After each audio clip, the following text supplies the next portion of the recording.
ભટારમાં 62 વર્ષીય કાપડ વેપારીને હની ટ્રેપમાં ફસાવી ક્રાઇમ બ્રાન્ચના નામે ખોટી ઓળખ આપી 4300 રૂપિયા પડાવી વધુ 40,000 માંગ્યા હતા. રૂપિયા ન આપે તો રેપ કેસ ફસાવી દેવાની ધમકી આપી હતી.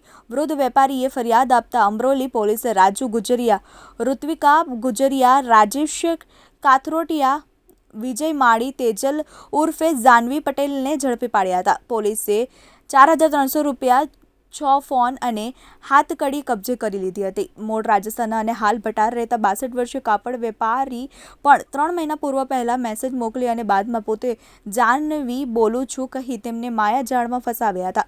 24મીએ જાનવી વેપારીને અમરોલીના સંત એપાર્ટમેન્ટમાં 3જા માળે ફ્લેટમાં લઈ ગઈ હતી. તે વખતે 3 લોકોએ આવી પોતાની ઓળખ ક્રાઇમ બ્રાન્ચના માણસો તરીકે આપી 4,300 રૂપિયા પડાવ્યા હતા. તોડબાજ ટોળકીએ વૃદ્ધને કહ્યું કે આવતીકાલે 40,000ની રકમ લઈને આવજો.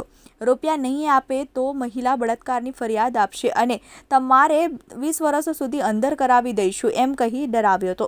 સૂત્રધાર રાજુ ગુજરિયા સામે અગાઉ છેડતી સહિતના ગુનાઓ નોંધાયા છે.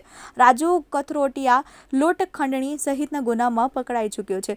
વિજય માળી દારૂના ગુનામાં 2 વખત પકડાયો છે. આ વિજય માળી જ ક્રાઇમ બ્રાન્ચનો નકલી PSI બની ધમકી આપતો હતો.